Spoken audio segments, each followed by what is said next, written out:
Yours looks much more professional than Yeah, mine. yeah. I was trying to mimic a clapper. Yeah. I was just mimicking the audience. One clap. Oh no. Oh, it's Better painful. better than no claps.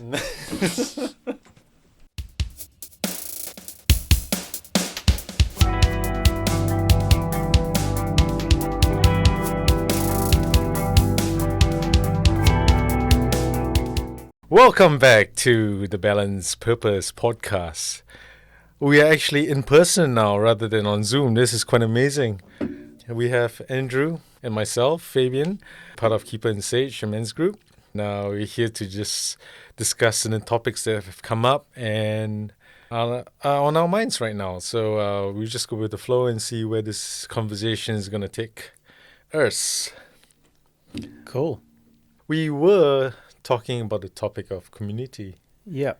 and it got inspired by another podcast that you're listening to, and you're starting to reflect on the topic of community and what it means to be in a fast-paced kind of environment and how it's going to affect us, and Yeah. there are many factors involved with that. Yeah. Yeah.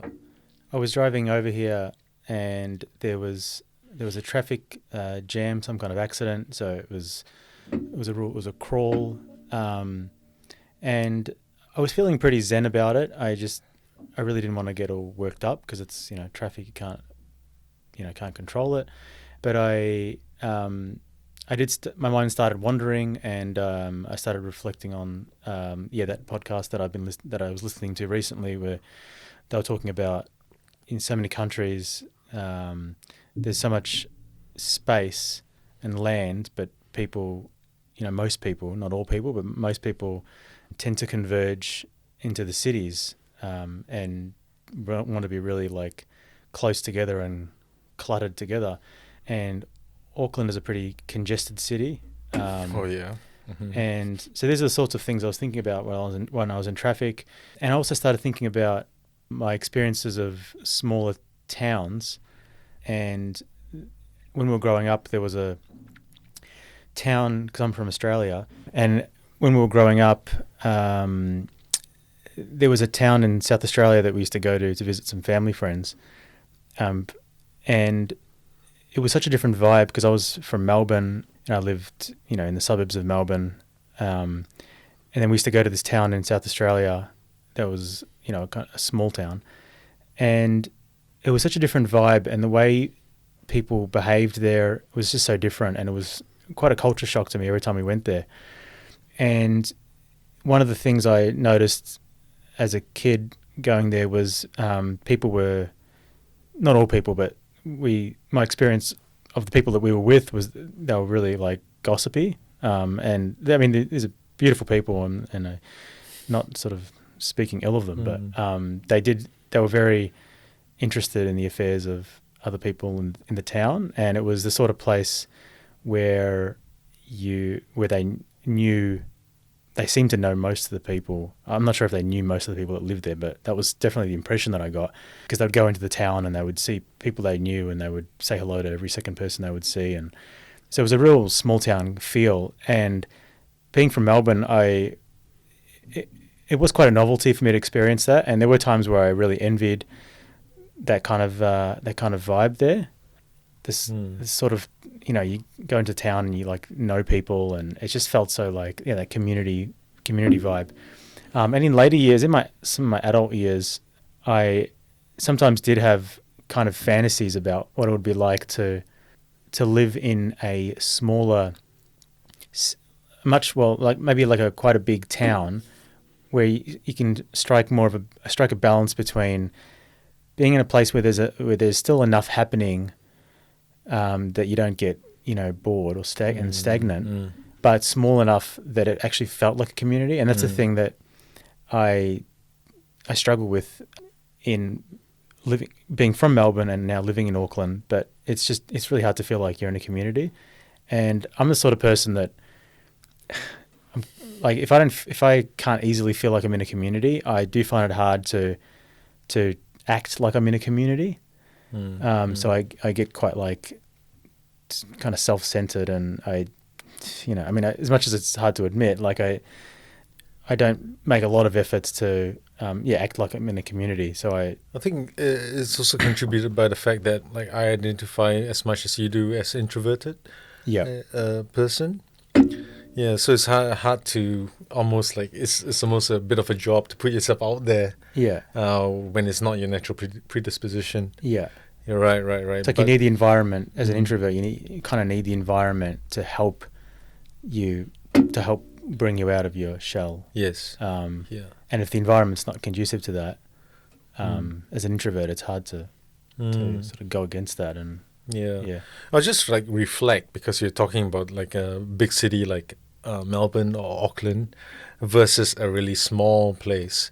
And then I was thinking that now we got a lot of good stuff that happens in big cities, and I can think of like for me, I'm a foodie, so I'm thinking about the food that's available in this kind of context. And then, but then you have to deal with the hustle and bustle of the traffic and other stress with like the pace. The pace is a lot faster. It doesn't seem to like really want to slow down.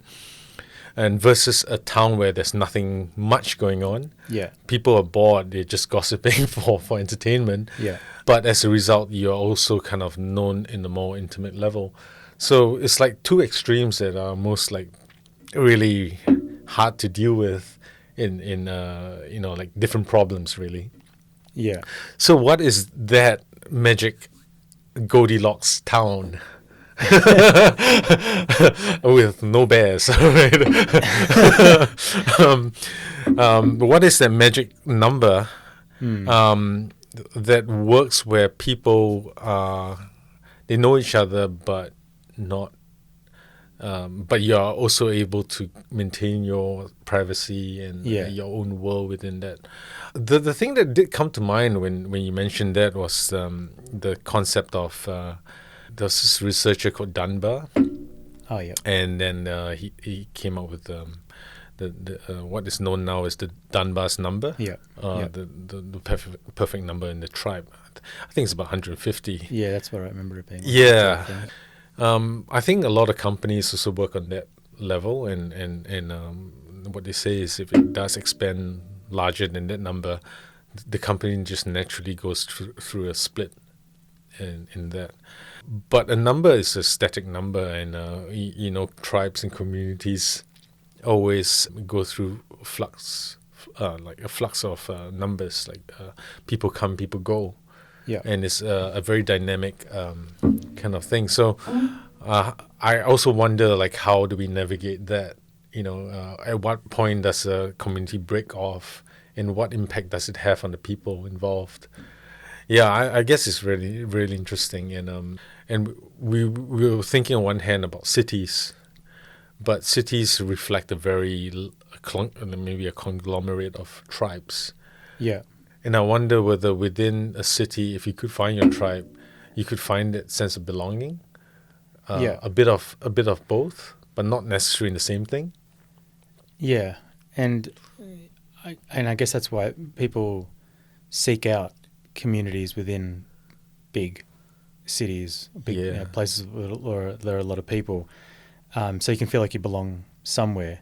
And those sorts of groups, whether it's sport teams or community centres or wherever people go and are part of some kind of group that is connected in some way, whether it's working towards some common goal or whether it's just a venue that they share that they will come to. People seek out those things so they can feel like they belong somewhere, and that's obviously natural. So I wonder what sort of examples of different communities that we have. The first thing that comes to my mind is quite typically is the family unit, typically the blood family unit. Sometimes we live in this world where families live apart from each other. And maybe it's your own personal family if you've got a spouse and kids.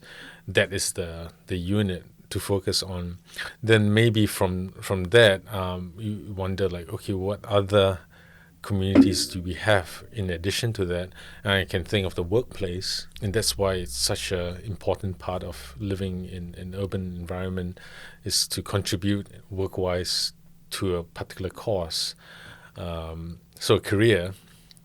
and then they'll have their own unique subculture within each work company. Then maybe there's also another community that develops out of your kids, community, like other mothers. Yeah.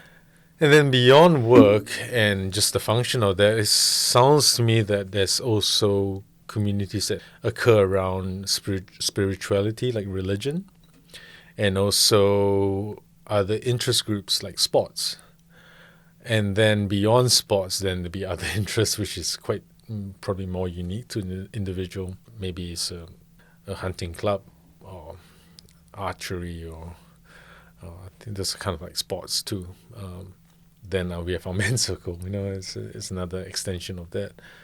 And then I guess that hence is the problem. An urban environment does create a lot of opportunities for different directions. There is almost a paradox of choice sometimes. If you are doing sports, then how does it fit in with another group, like a wine appreciation group or something? And how much time are you investing into these groups? Because you might have 5 groups that you can get involved with. Yeah. So I wonder if it dilutes the feeling of connectedness within each of these groups when you're not dedicating, not you, but when people are not dedicating to one particular one, for example. And does it mean that all your eggs is in one basket too? Yeah, having a bunch of those sorts of options and opportunities, but in the context of a big bustling city, you can experience a sense of community. But you spoke earlier about the ideal sized town, this Goldilocks town, because I've actually thought about that in the past. There is something different about being in a town that isn't so big, where you often bump into people and in something that affects people in the town, it feels like it affects everyone. So you kind of all in it. There's that feeling that you're all in it together. But then anonymity and, like you said, privacy is pretty important. Maybe not to all people to the same degree, but like if you break up with someone or or you have a falling out with someone, that usually happens. Yeah, I mean that's life, right? It would really suck if there was quite a big chance of bumping into them regularly. Yeah. Or maybe that's just one perspective. Maybe there's benefit of. Oh, I don't know. To be honest, it just seems like a bad thing to be able to not just put those past pieces of your life behind you. It's funny as well, because like even in the situation of people dating in Auckland, especially within the same similar sort of communities and interest groups, you're gonna bump into someone. Yeah, even in Auckland. You can't. Happen, There's almost this unspoken rule: don't burn bridges ever. Because you're gonna have to rely on them in some capacity in the future, or you're gonna bump into them in another event. And Auckland already is quite big and sprawling, so you wonder how that's going to be amplified in a smaller community. Yeah. And maybe that does give a feeling of congestion or feeling like you're trapped within something where you don't have many options. Yeah. So you're right. I think we need a happy median, or a way to diversify the subcultures that we get involved with, sub-tribes. But maybe it's not about the options, but maybe it's about the quality of interactions that goes on, I think, within each club or each tribe, and how connected one feels with that. In many ways, some people will argue, like in relationships as well, you can't find all that you want in one person. So does that mean that different communities satisfy different facets of your life, or can we just be okay with just one thing, like the family? But it'd be a bummer for those people who don't have kids. And yeah. What then do we do? It's not necessarily the type of variety out there that's the issue. I think it seems to me that quality is more of the important factor here, more of the value factor. Yeah, I can't help but linger in my thoughts about linger on the stresses of living in a bustling city. Oh, yeah. And just what that, and the way that, like, the pace of life, and it's a thing that gets talked about often, is the way we live these days and how fast paced everything is, and how much harder it is to relax with that kind of lifestyle. Where so many people talk about, they just feel like they're running on a treadmill. So likewise, the quality's kind of gone down as a result. Yeah, it's like you can have these groups that you're part of, and like subcultures and that, but you're still living in this big bustling city. I guess that's something I'm focused on at the moment, is how to live with less stress in your life. I mean, that's a good point. Yeah, not to say that living in a small town you'd be as busy and all that, but I just feel like it just feels like, yeah. Well, I agree with you, because I've come to terms with not being a city person. I am not really adept for big sprawling miles and miles and miles of subdivision houses, of which I can't afford any of them. What a tease, eh? Right. It would sting a little less if you actually be inside one of them. But anyway, I mean, maybe I'm speaking from that perspective, but I realized that I am more of a homebody, and I like my own space where I can really have the land and opportunities to grow my own food and do gardening, which I really love to do.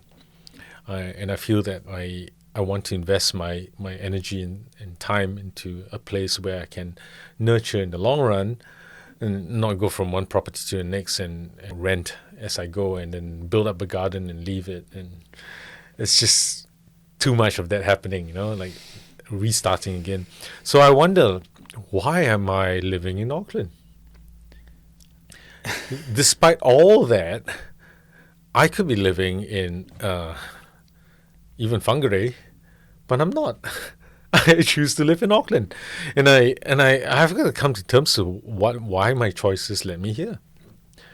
And then maybe I realized that in my younger years, I'm still young. I like to think that I feel that I still required opportunities to tap into. I can't find another word, but really the market to build my practice on. Right.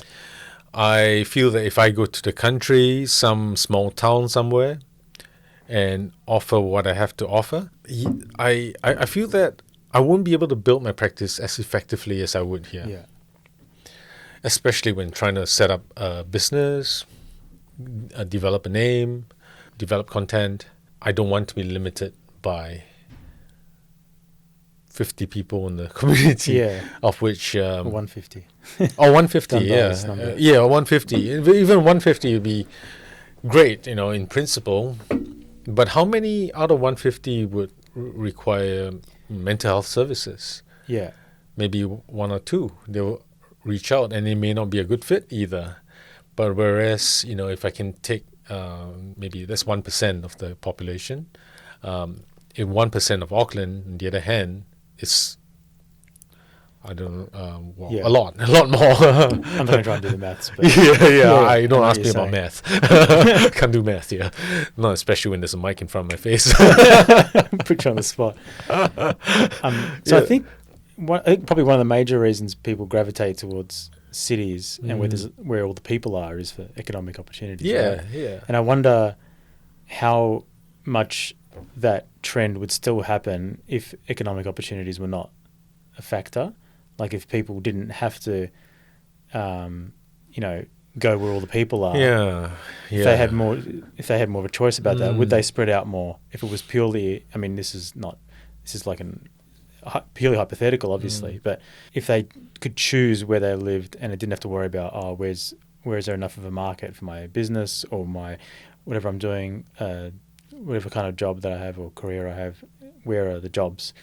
If that wasn't a factor, would people, want to live in smaller communities or like little outposts that are a bit away from the main city? Would would those trends be different, or is it how much of it is people just want to be around Yeah.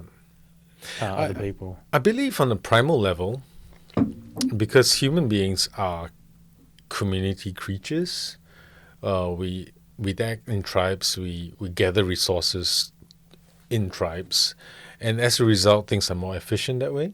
Yeah. Like the exposure to different, I'm just thinking as a foodie again, there are more chances of getting more obscure ingredients from Asia in the city than it is in a small town. So even just by the fact of the availability of resources in that level, it sounds like it's still a very attractive place to be, and to get creature comforts and all that stuff. Yeah. Even, if you can shop around for a service person, or like a plumber or electrician, you got so much variety of that. So that in itself, I feel, is quite attractive. Another thing is, I think the younger the person is, probably the more opportunities they might have to experience life. So if I was start from the school life might be much more interesting in the city because of that critical mass. And I think the exposure to different cultures as well, is quite interesting. Going to a food market at night here, you won't have those opportunities in the small city. So I think there are people who actually intentionally want to be part of this, for lack of a better word, resource sharing technique that we have come up with for millennia, I guess. Because the more we collaborate, the more we get, the more abundant things happen. And actually, it's a good reminder now, just thinking about it, like how abundant the city is in terms of what we can get and what we can do. Yeah, it does also give us overabundance of choice. Yes, yeah. I'll never forget when I was living in Melbourne, and I remember one time I was driving around with my friends, with 2 or 3 other guys, and we literally just wanted to go have a coffee. Yeah. And we were driving around Northcote, which is like an inner city suburb in Melbourne, where there's just a lot of cafes and restaurants, and it was that part of Melbourne. I mean, there's cafes all over Melbourne, but it was a very cafe dense part of Melbourne, and we literally struggled to decide which cafe to go to. We were just driving past them, and like good cafes, we just kept driving past, and it was just like this, like it was an extended discussion that we had about which one we were going to go to. And paradox of choice. Yeah, it was absurd, and it's this, like, it's human nature to strive for more. So more, like, we've got this resource sharing situation, with it in congested places, and there's more variety of things to do, and more, food options and all that kind of thing. And job options as well. There's just always more, and the more we produce and more options we create. But at what point is it like too much? Like, do we need to, and then there's all the stress on our mental health and all that. But if we just keep chasing progress, inverted commas, in that sense, like, there's got to be it can't just keep going forever. Yeah. Like, we'll just, because at some point it's like there's too much for I can't help but think about are we actually evolved to cope with all this commotion and all these choices and all this variety? Does it take away from our simplicity and our sort of primal nature? I think you're absolutely right. Actually, we come to a stage in our life right now that we are getting more aware about what's the meaning of all this. And then we're going, well, I think having all these options before in the last, for some of us, 40 years in our lives, and then realizing it's all kind of meaningless, or maybe we're just tired of it, not that it's meaningless, then we crave a simpler life, and we want to go into the city, and we want to go out of the city and live in somewhere that's a lot more close to nature, and we yearn for that. But I think for a lot of people, even in those situations, they start weighing up, okay, actually then do I make these decisions just solely for myself? And then they go, well, I've got commitments, I've got responsibilities, I got to earn a job, earn a living. And most importantly, I have to provide for my family. And what is best for my kids right now? Then you kind of like weigh up the balance between, oh, is actually the small town life best for them, or is the city best for them? And maybe if opportunities are best for them because they're still young, then bugger, then I'm stuck in the city too. Yeah. Because you don't think for yourself anymore. Yeah. You're thinking for the wider picture. Yeah. So I think for a lot of adults, they start to sacrifice their wants and their needs, so to speak, for usually the kids. And that's usually a decision that they make, which is fair enough too. Yeah. There's also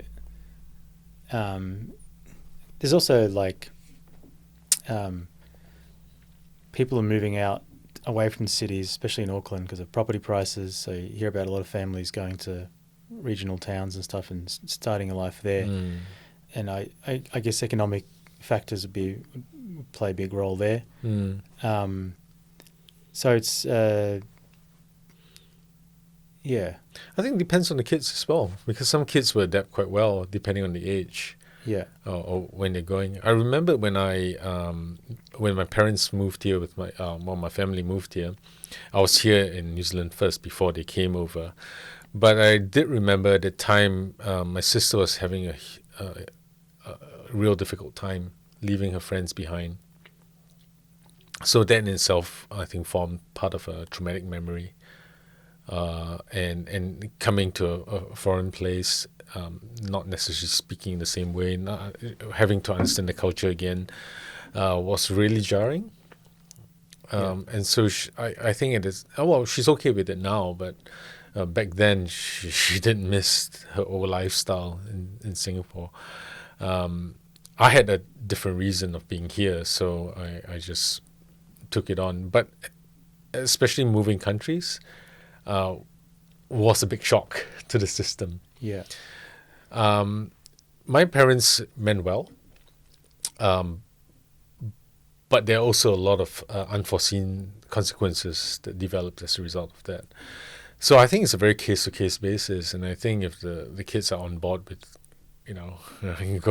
following the parents, then I think it's great. But also on the other hand, hard to know where they are at. Yeah. Yeah. Something came to mind. You hear people talk about, these days it's hard to know your neighbours. And I know when I grew up, I knew a lot of my neighbours, and we lived in the suburbs in Melbourne, and there was other kids on the street, and we used to play cricket. The street was like the cricket pitch. The street was like the cricket field, and my front yard was the pitch. So we would do the bowling and the hitting on my in my front yard, but then we'd hit the ball like onto the street, and it was a very quiet street, so we just had other kids fielding, just scattered throughout, just down the street, like on the road, and we'd hit the ball and it would go into other people's front yards, and the kids would just jump into their front yards and get the balls and throw it back. So it was like the street, which kind of took over the street, and the car would come and everyone would, go off the street. Just like a marketplace. Yeah. The car comes, everyone, but there was so few cars that we were able to do that. I think we lived in a suburb that there was no like through traffic to go anywhere else. It was like a kind of dead end suburb in a sense. Where was I going with this? I wonder if that, I'm sure that kind of thing still exists even in Auckland suburbs. I just wonder if that's actually a thing that's on the decline, because pretty much every place I've lived since my childhood home haven't really known my neighbours, and I'm not sure if that's what does it take to be in a situation where you like really know your neighbours? Is it just it being out in the suburbs and that's the vibe out there? Because after I moved away from my family home, I lived more inner city, and the vibe kind of changes. yeah, I just wonder if that kind of street Yeah. vibe still happens these days. I get a sense it does actually exist on a deeper level in the lower socioeconomic kind of like neighborhoods, because I think there's more of a kindred, we got to band together kind of idea, and maybe they're going through a similar sort of like life circumstances, and therefore that's quite bonding. But once you get to like maybe more affluent neighborhoods, I get a sense that there's more diversity going on, and as a result, the diversity is hard to find a common ground of what you're dealing with in life, unless you got like kids of similar age and things like that. Yeah, But also at the same time, people come and go so much, especially in affluent neighborhoods. really. Yeah, like especially in the rental market.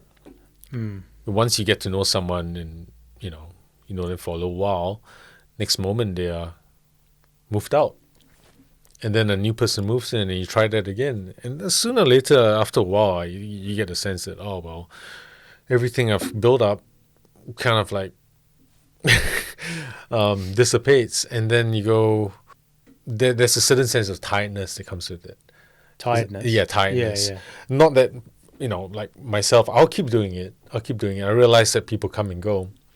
But I think for some people, there's just like, oh, okay, here we go again, like, and when people come and go too often, you start to get a sense of why bother. Yeah. Actually, funny you mentioned that, because the where I lived before my current house, when I was living with my kids and their mother, we were in the same house for about 4 or 5 years, and the neighbours changed about 3 or 4 times. And the first two, I think it was about the first 2 neighbours that lived there, we got to know, not like really personally or anything, but we got good terms with them and had conversations with them. And there was one family, they had this little kid, and the way the houses were, it was quite physically close together. So if they were going down their driveway, it was easy you're close to them, so you can say hello and all that. And as those neighbours, every time they moved out, it would just feel kind of sad. It would feel, and then after the first probably 2 sets of families or tenants, then I just lost the motivation to get to know, because I was like, oh, here we go again. Yeah. And but even that resignation, it was a bit kind of just felt a bit sad. There's this feeling of like, wow, if I'm not going to see you again, why would I invest in the relationship? Yeah. And it becomes so impersonal after a while. And then you walk down the street, you see someone else come along, you don't even say hi anymore. Yeah.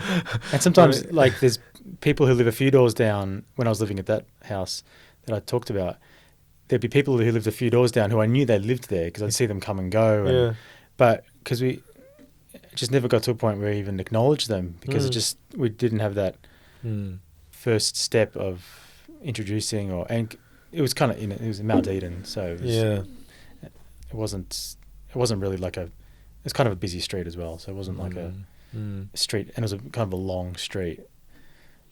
It just, I don't know, it's just...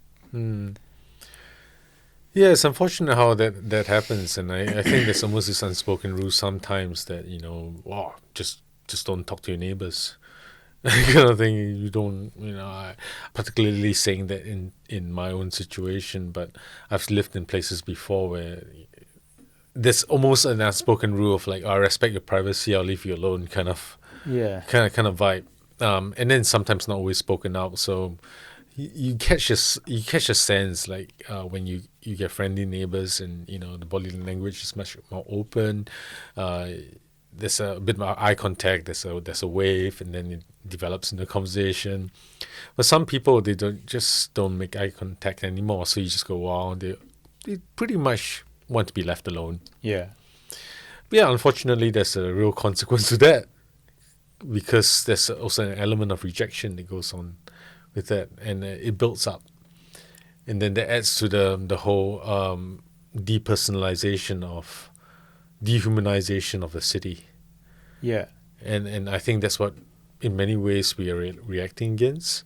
I think it's just an unintended consequence of of having too much concentration of people together. Yeah. So close but yet so far.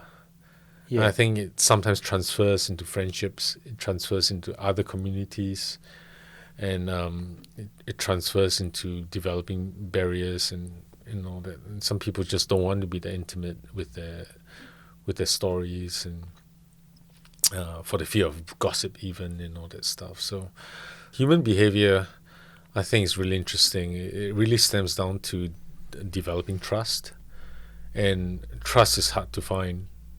Trust is very hard to find in this city. So I know, speaking from a Chinese person's perspective, where we really, really value family ties. To us, as long as you're regarded in the family, then there's trust. But if you're outside of the family, yeah, all the boundaries are up. And that's why Chinese people are very closed off, in general speaking. I belong to a group, the Chinese community, where I'm integrated into the Western world. So I can see things from both ends, but I can also recognize the dark side of being too closed off. Yeah. Yeah, so I mean, this is a topic that really can go on forever. Yeah. But it's a very good reminder about where we're living in the context that we are living in, and all the different problems or consequences that we are dealing with, in contrast to the great amount of abundance that we have. Yeah, there's definitely benefits. Definitely benefits. Otherwise, it wouldn't sustain as much as Yeah. it does. It wouldn't be happening Yeah. as much as it is. I certainly wouldn't be living here if that's the case too. So I definitely acknowledge that. But at the same time, I also wonder, will there be other consequences living in a smaller town, even a town of like 5,000, which seems like a very nice, happy number. Will I be comfortable with that? Will I fit into that? Sometimes I get a fear that a lot of people may not be that exposed to other cultures. So for someone who's looking a bit different, I might be seen as an outsider for some time. So I don't know. I've got those fears, but these are the consequences that I haven't really considered. Yeah. So I'm curious to explore more in my life, and it'd be nice to have the experience of that. But I think in all of that, I really appreciate the immediate context, and I think I'm more aware. I'm getting more aware about who I have in my life, and what capacity can I depend on them for. Yeah. Connections are a goal. Yeah.